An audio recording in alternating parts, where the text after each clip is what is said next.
So good morning, everyone. Thanks for being here. Delighted to have another version of Stories of St. Augustine's. We were joking beforehand about Drew telling some of the dirty secrets of St. Augustine's, and maybe retitling it, Secrets of St. Augustine's, or The Secret Lives of St. Augustine's. Anyway, so just like before, these are casual interviews. If you have questions that occur to you during the interview, raise your hand and hop in at any point. The goal is to just sort of hear their stories and think about what that has to say about us.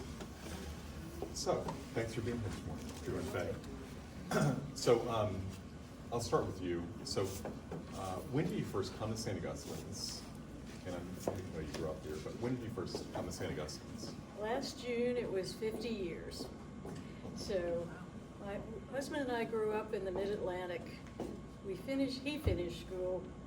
We got married, we moved down here and chose Augusta over Gainesville, Florida, and never regretted it. So found our life here in Augusta, got a job. He had 2 job offers, one in Gainesville, Florida, and one here at MCG, or what was MCG. And been here ever since. And found St. Augustine's, I'd say a year after we moved here. And so ended up planting our roots in this church. Long, long time. Had you grown up Episcopalian? No, I was born and reared Catholic. And went to parochial schools and did the whole thing, and then went to college and realized it was a larger world. And besides, Catholics didn't ordain women. So that was a stumbling block ultimately, but it stuck in my craw to start with, Yeah. to be honest. And ultimately, as it ended up, had the opportunity in the Episcopal Church, which was great. Disappointed my parents, but sometimes you just have to do what you feel is good for you. And ended up being, pardon? I said, remember you said that. This can be edited, don't This worry. is just pertaining to me, not you. You do what your mother says, right? But anyway, we found St. Augustine's and really found a home. It's been a wonderful journey. It's been an interesting journey because we've had many rectors. Our long-term rector, Father Phelps, was here for 20 years. And then we didn't have stability anymore. We had multiple and quickly turning over rectors. And he had a lot of associates, right, John? He had a lot of young priests coming in to learn with him and go on to be their own rectors. But he did a lot of training in his life here. And of course we had Chris, his wife, who was fantastic. We had a solidity, we had a really tight-knit group. The names that you see now are names that were here then. The Mokes, the Sigs, Brenda Green. Brenda Green and I taught Sunday school when she was pregnant with her first son. That's going back. Cora Van Kuren, Cora Neal, John's wife, was pardon me? The Middlebrooks were here. Were they? I remember Alice Middlebrook was here. I remember her as a child. I did not remember that. Mm-hmm. So the Middlebrooks and Brenda and I, all of us were teaching Sunday school in these rooms right over here when our children were little. But when we came here, we had no children, and excuse me, sinus trouble. And then, let's see, we were here 3 years, and we finally adopted our daughter through the state of Georgia. If we had moved the opposite way from Georgia to Pennsylvania, we would have been given credit for waiting on the list to adopt a child. It didn't work the other way, so we started over on the adoption list when we first moved here to Georgia. So we had to wait 3 more years to get the first child, my daughter, Beth. And then we put in immediately for a boy because we had the girl. So we ended up in 3 more years. Drew came along, and so we ended up being a family of St. Augustine. this church has a heart. This church, to me, as I was thinking about John's questions the other day, and when I look back, there's a nucleus of love in this church. There's just a solidity, a warmth, a welcoming, a tight-knit group that includes everybody. It's not just the old folks. It's not just the young folks. It's not just the in-betweeners. It's just, there's a heart in this church that means a great deal. So we stayed and stayed and stayed, and we're still here.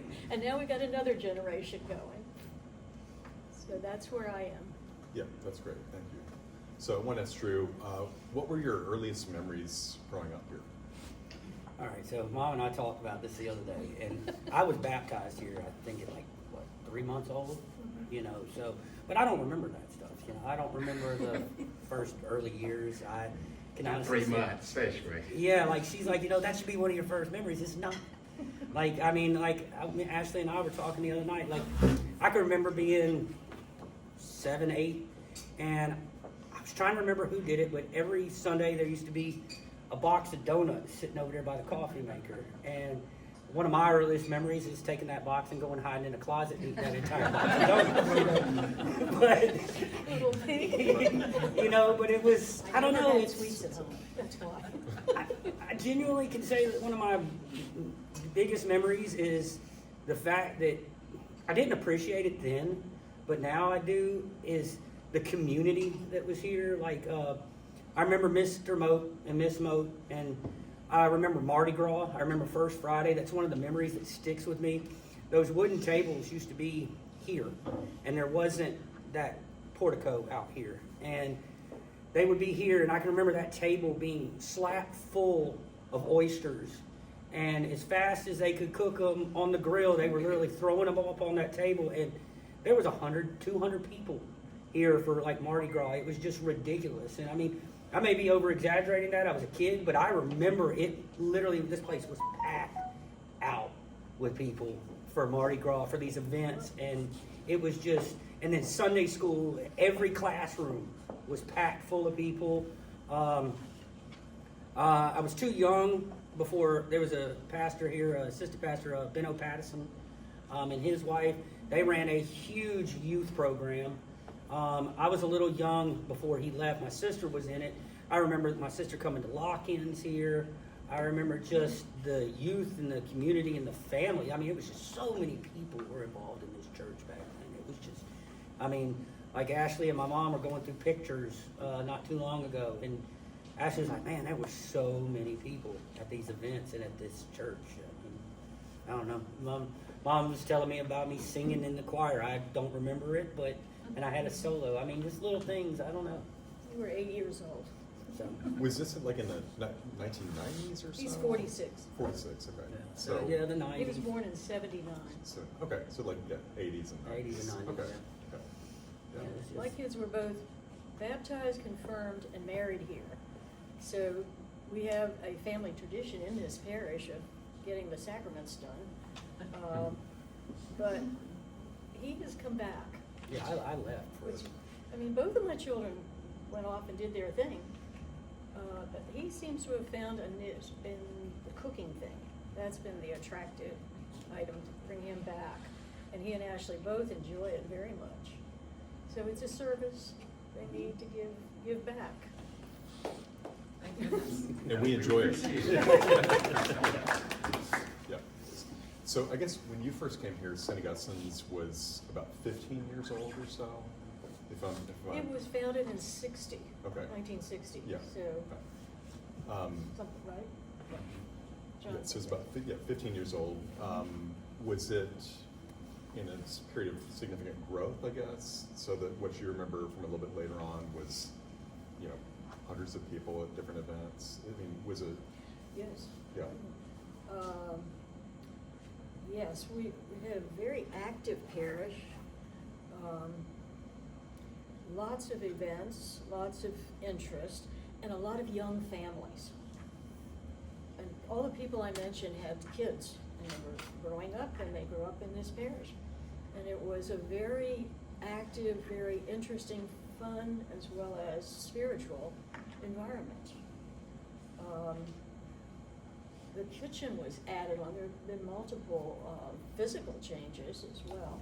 But when you have a priest for 20 years, you know, a lot of things get developed in 20 years. You can build and build and build. And that's, I think, what happened during Father, his tenure was so long that after, 20 years of Father Phelps at the helm, it was really, things were meshing and growing and changing. John was a primary disciple of Father Phelps. He came up under his wing, did you know? And Father Phelps ordained both of us. And, well, the bishop was there, but Father Phelps was the instrument that really made it happen. And then we had a sequence of priests. Things just didn't work. And at that time, when the clergy was in flux, that's when the laity really took over. That the families I mentioned, and many others, not just the folks that I mentioned who are still here, by the way, really formed the backbone of keeping this parish afloat from an activity standpoint, from an attendance standpoint. Everybody worked very hard. The SIGs were very instrumental. And as I mentioned, the Mokes, and I'm sure I'm leaving all kinds of people out, the Hatchers. I don't know if y'all ever remember these people, but they were very devoted parishioners who kept their feet on the ground, kept their head level, and just pushed ahead, and got things done and kept the wheels turning. And finally, we got into a position of some solidity with a stable rector. But there were a lot of ups and downs, a lot of coming and going. So with Father Phelps, and you and John both being ordained as deacons, was that something that he approached y'all about? Was it a call that you felt when you talked to him about it? For myself, it was a call from me. I don't know. John, did he approach you about becoming a deacon? No, same way. You basically felt the call and he helped affirm it. Exactly. That was the same path that I took. He was very supportive, but we had multiple priest advisors through the process. It's kind of takes lots of folks to make a deacon and a priest. Yeah, so tell me a little bit about the experience of feeling called to be a deacon. Well, I had sat in that pew for years and years, and somehow I hesitate to say divine intervention because that's a big topic, but sitting in that pew one day, I was just looked up at the altar and I said, I want to do that. Father Deacon Aton, Dr. Aton, Father Aton, was at the time a deacon, and I worked with him as well as worked in the same church with him. And something hit me, just out of the blue.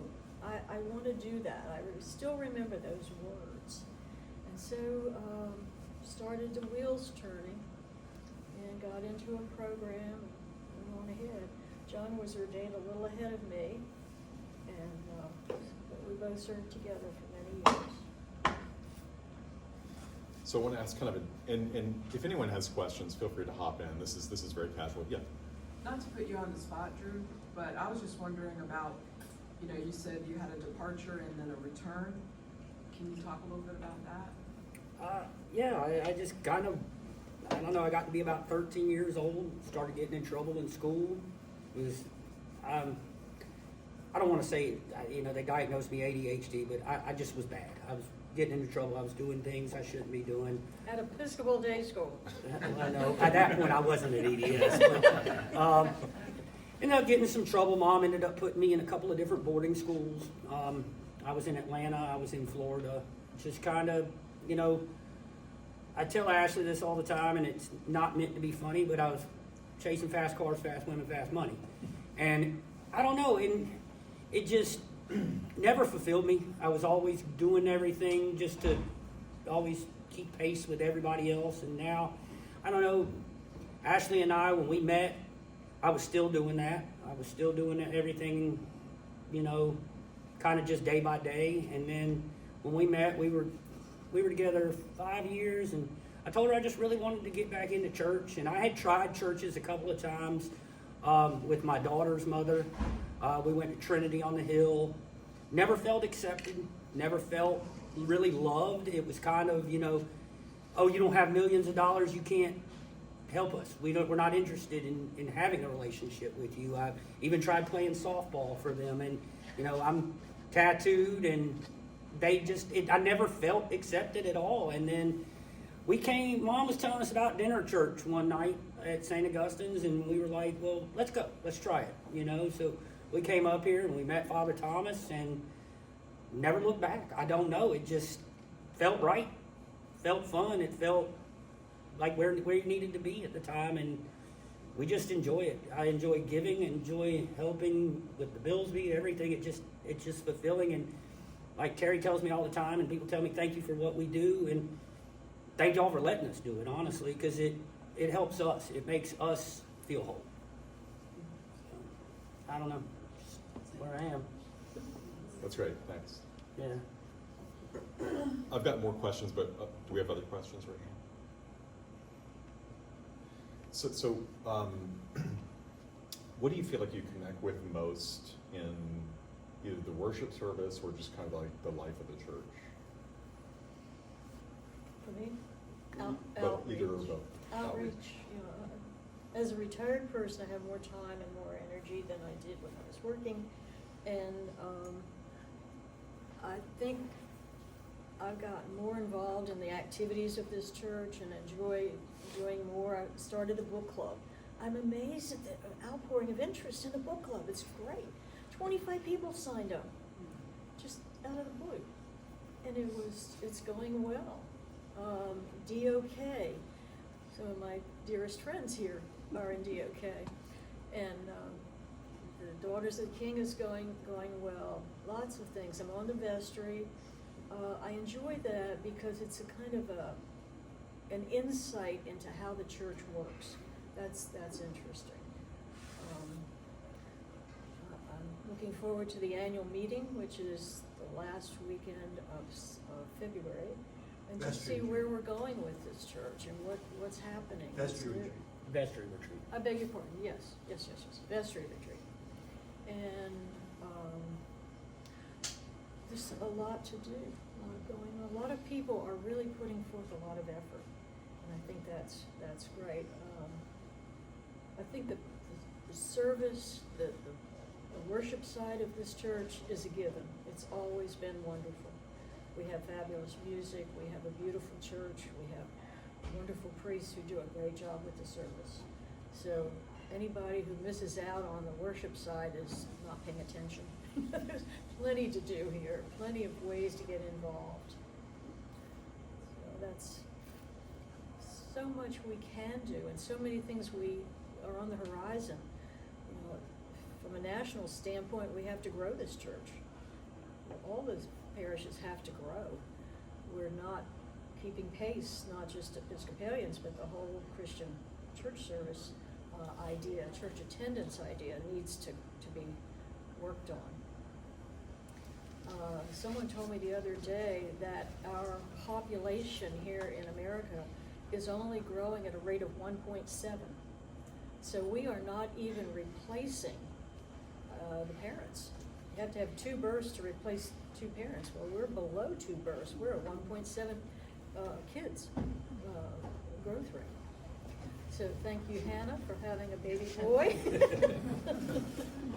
And so it's a concern, but the foundation is here. We can grow.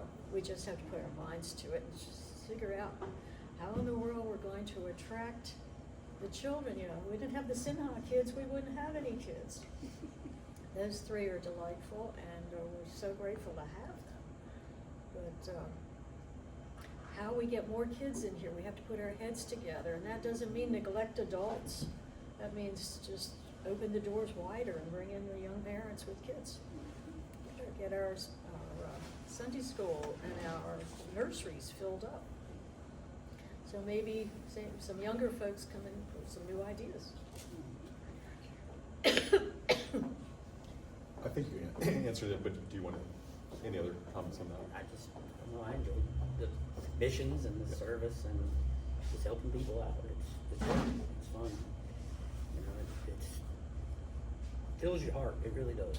Just, If you had a child in this church, what would you want them to be doing? the same things we were doing.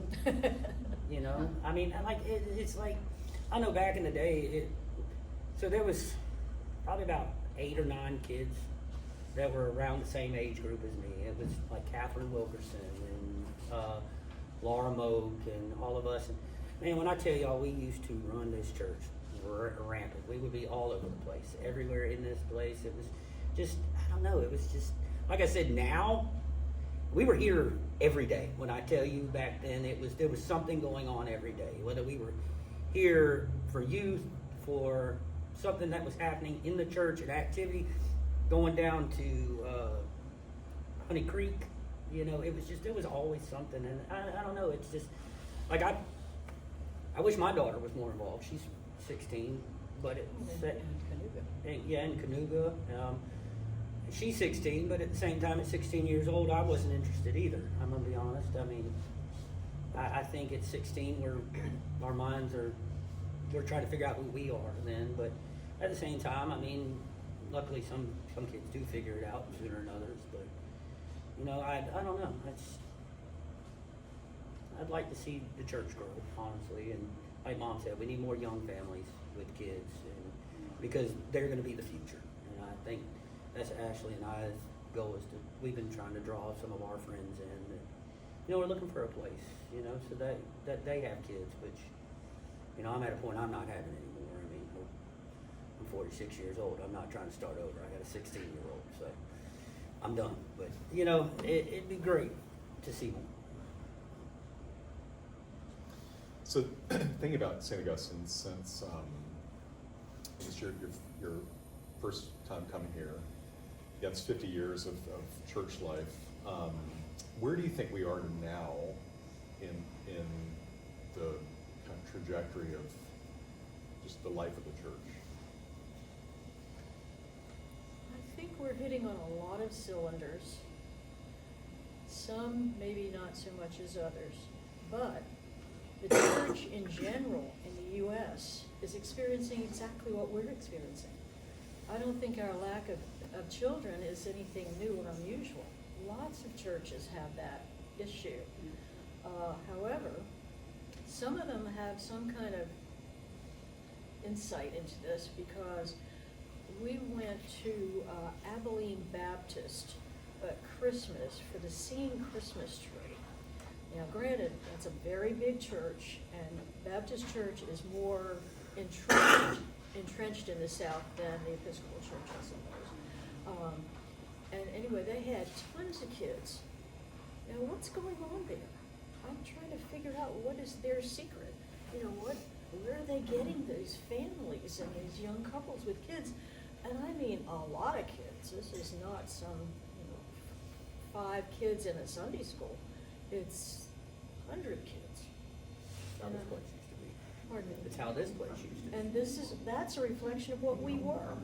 Yep, exactly. But something's going on. I don't know. We have to. Maybe we need some kind of way to look at the national picture and just see what the trends are. Not just focus on the Episcopal faith, but look at Christianity in general in the U.S. and see where is the activity, what is working, what isn't working, and kind of reassess our position.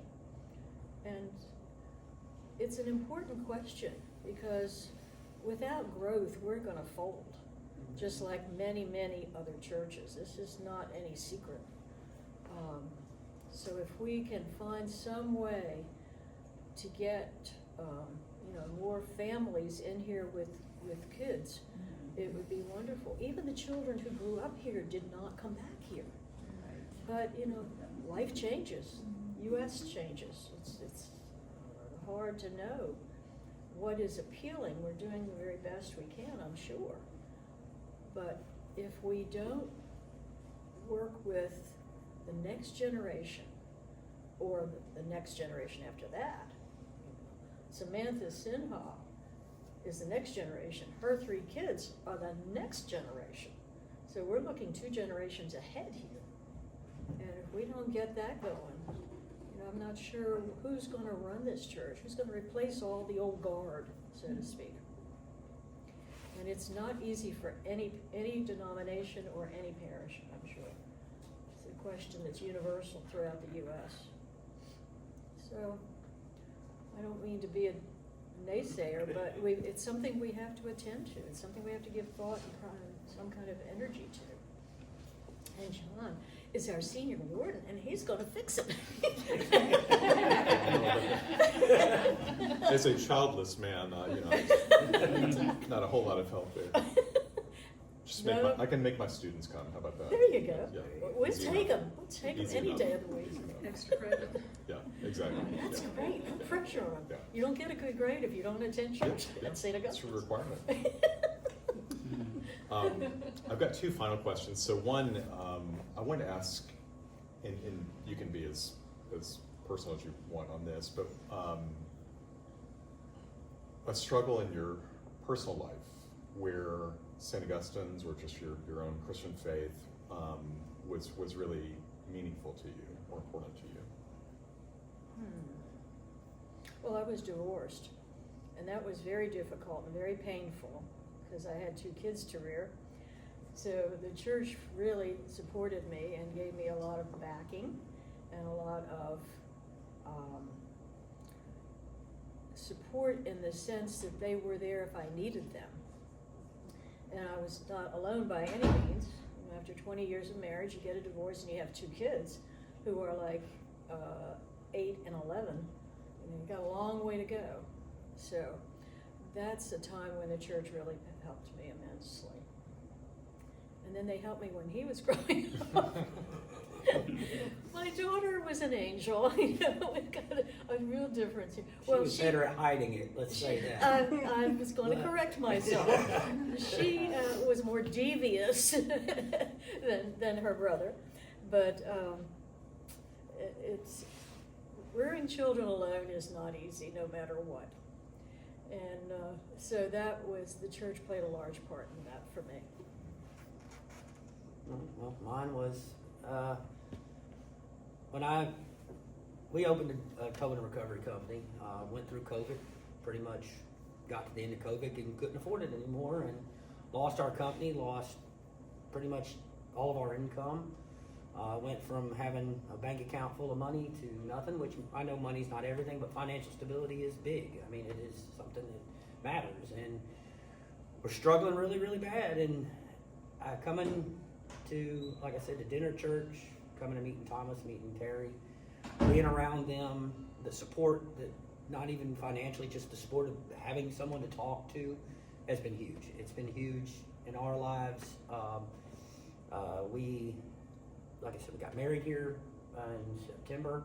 It's just been just a whirlwind, and helping other people has helped us to become closer with each other, and it's just, I don't know, it's been an all around great situation. Yeah, thanks for sharing those. Yeah. Just final question, I want to ask, just with the experience of other churches, or some acquaintance with other churches, what do you think is the best thing about St. Augustine's, just as a church that's different from other I can answer churches? that real quick. Go ahead. Acceptance, family. I feel like I'm at home here. Like I feel like no matter what, the smiles, the happiness, it's here. It's in this building, and everybody is so loving, and I feel like there's no strangers here. Like, I mean, I've been to larger churches, I've been to smaller churches, and there's cliques, and I don't feel that here. I feel like everybody is just here. We're all here to love and love each other. So Mention to them what you told me about your perspective on people here now versus when you were a child. I say a lot of things. You said that that they're a lot more fun now. Oh, yeah. Okay, so I want to answer that one because Mom wanted to say it, and I get done. But I grew up around John. I grew up around a lot of the people my mom's age, Miss Moak, all of them. And when I tell you these were the people that snatched me up by my ear. These were my parental units around me.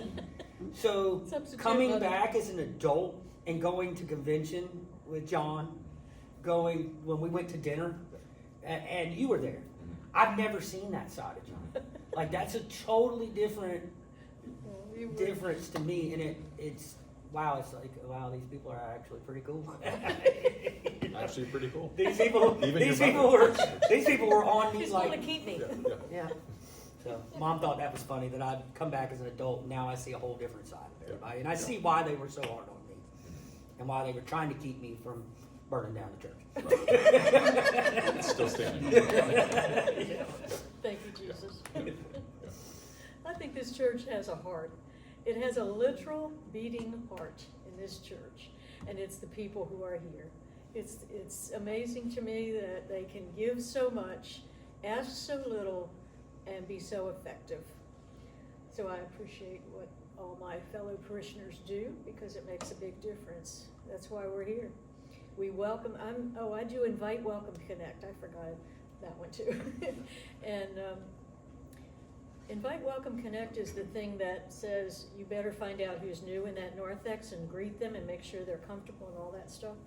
And it has really opened my eyes to what people want and how they react when they first come in a church. It's been quite interesting. So if anybody's interested in helping me with Invite, Welcome, Connect, I would love to have them. It's an eye-opener. Everybody needs something, and we're not here to build bodies or numbers. We're here to have people become a part of this parish and meet their needs, not our needs, their needs. It makes the biggest difference when you start looking at it from their perspective. And that's how you grow a church, I guess. It's one way to grow a church, let's put it that way. This has been great. Thanks very much for sharing your stories this You're morning. very welcome. Very welcome, it's been fun. Good, good. Thanks for being here. See you in service. Holy cow, it's It's 10:03. Yeah. Okay.